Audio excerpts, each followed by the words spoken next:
and I think it's important that they have that opportunity. At this time, I recognize Mr. Sanders for any opening statement he may wish to make. Thank you very much, Mr. Chairman. And as you have indicated, the issue that we're dealing with today is of enormous importance to the American people. So I thank you very much for holding this hearing, and I thank all of our guests for being with us today. I especially want to welcome Tamara Drought, the Director of Economic Opportunity Program at Demos, and Jean Ann Fox from the Consumer Federation of America for being with us. But thank you all very much. Mr. Chairman,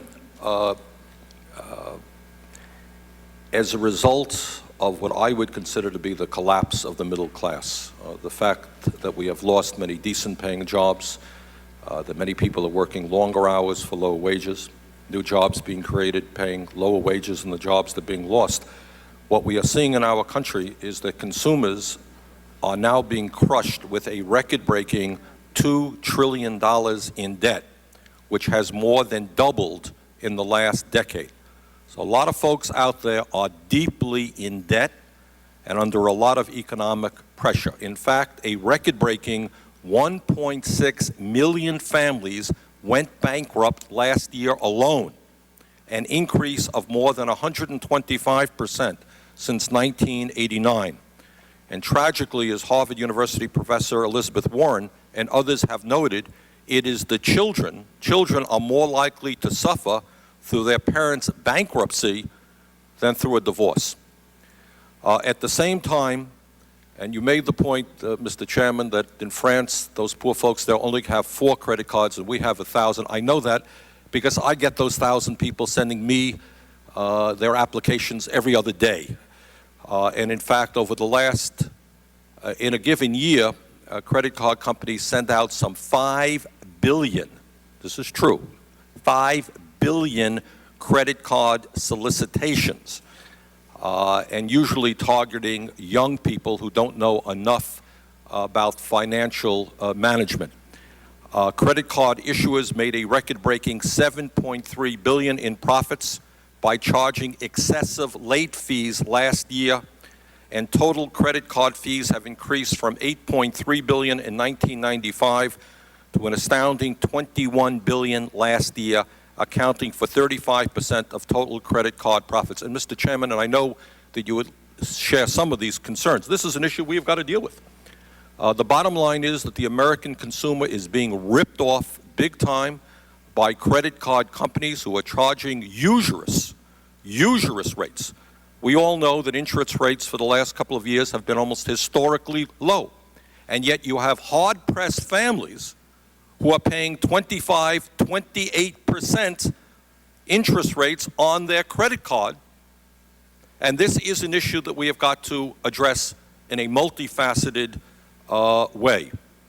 One of the scams, the chairman correctly mentioned that he and I worked together trying to address this issue, and we did not have the votes. Mr. Chairman, you will also remember that on the day we brought it forth, this place was loaded with lobbyists from banks and credit card companies putting excessive pressure on members, not only on this committee, but on Congress. And that's the way it goes. That's part of the political problem that we have in America, because these guys who have huge sums of money want to make sure that Congress does not represent consumers, that we allow a process to continue by which they make excessive profits by ripping off millions of people through outrageously high interest rates on their credit cards. And this is an issue that has to be addressed. And let me just mention, go into a little bit of depth about what I call this bait and switch scam. And it is a scam.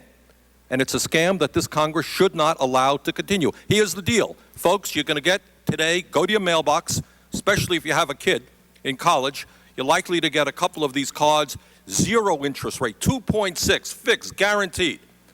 And then 3 months from now, after your son or daughter fills this out, or after you fill it out, what you find is you're paying 13%, 18%, 25%. Well, how did that happen? They were promised you 0 interest rate. Well, read line 65, get out your magnifying glass, read line 65 on page 18, which tells you that the big front page story about 0 interest rates is totally meaningless because they could raise rates anytime they want.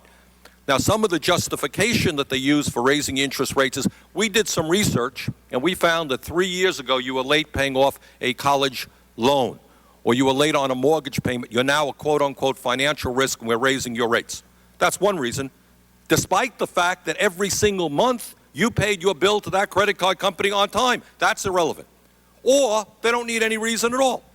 Fella I know saw his interest rates jump significantly. He called up the credit card company and they said, oh, you caught us, we'll lower your rates. Thank And- you.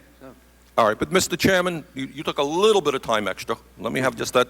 Oh, absolutely. No, Okay. with unanimous consent. Okay, gentlemen, just a little bit. And this is a scandal. It is a scandal, and Congress has got to stand up to these lobbyists and these credit card companies and these banks who are ripping off the American people because they're causing a lot of damage. The people who are hurt the most are people who go through divorces, who lose their jobs, who need to use the credit card for daily needs. And we can't accept that. So I would hope, Mr. Chairman, that you and I and others will have the courage to stand up to the banks and substantially lower credit card interest rates in this country. Thank you very much. Thank the gentleman. Mr. Hensley? Thank you, Mr. Chairman.